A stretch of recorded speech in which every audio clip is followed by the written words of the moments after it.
ஹாய்ங்க. இன்னைக்கு வந்துட்டு நம்ம ஒரு saree கன்வர்ஷன் தான் பார்க்க போகிறோம். ஸோ இது வந்துட்டு ஒரு கேரளா சாரியை எப்படி கன்வெர்ட் பண்ணியிருக்கோன்னு பார்க்கலாம். அது அவங்க வந்துட்டு அவங்க 2 கிட்ஸுக்கும் ட்ரெஸ் கேட்டிருந்தாங்க. ஸோ 2வது கிட்ஸுக்கு ஸ்கர்ட் மட்டும் கேட்டனால நம்ம வந்துட்டு ப்ளீட்டரில் ஸ்கர்ட் மட்டும் அவங்களுக்கு வந்துட்டு டிசைன் பண்ணியிருக்கோம். ஸோ இதான் அதோட ஃபைனல் லுக்கு.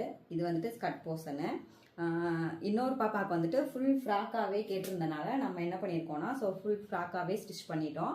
அவங்க நீடு வந்துட்டு அவங்க ரெஃபரன்ஸ் பிச் வந்துட்டு சேம் இது மாதிரி தான் அவங்க எனக்கு சென்ட் பண்ணியிருந்தாங்க. காலர் வச்சுட்டு ப்ரெஸ் பட்டன் வைக்கிற மாதிரி. ஸோ அதே மாதிரி நம்மளும் வந்துட்டு காலர் வச்சு ப்ரெஸ் பட்டன் வச்சு நம்ம இதை ஃபினிஷ் பண்ணியிருக்கோம். இதில் என்னன்னா, இந்த காலருக்கு வந்துட்டு இந்த கிளாத் இருக்குல்ல, அந்த சாரியில் முந்தான போர்ஷனில் வந்துட்டு லைட்டாக நமக்கு இந்த பீஸ் கிடச்சது. ஸோ அதை வச்சு ஹைலைட் பண்ணியிருக்கோம் நம்ம. அதனால இந்த ட்ரெஸ் இன்னுமே வந்துட்டு எலகண்டாக இருக்குது பார்க்குறதுக்கு. ஸோ ஸ்லீவ் வந்துட்டு பப் ஸ்லீவ் கேட்டிருந்தனால நம்ம பப் ஸ்லீவே கொடுத்துருக்கோம் ஸ்லீவுக்கு. கீழே ப்ளீட்டட். ஸோ இதான் அதோட ஃபைனல் அவுட்புட்டு. இதே மாதிரி உங்களுக்கும் ஸ்டிச் பண்ணணும்னா சொல்லுங்கள். இவங்க மாமாவோட ட்ரெஸ் வந்துட்டு நெக்ஸ்ட் வீடியோவில் நம்ம ரிவீல் பண்ணுவோம். உங்களுக்கு இதே மாதிரி ட்ரெஸ் ஸ்டிச் பண்ணணும், உங்கள் கிட்ஸுக்கு உங்களுக்கு யாருக்காவது கஸ்டமைஸ் பண்ணணும்னா எங்களுக்கு டிஎம் வாட்ஸ்அப்பில் மெசேஜ் பண்ணுங்கள். நாங்கள் ரிப்ளை பண்ணுறோம். Thank you so much.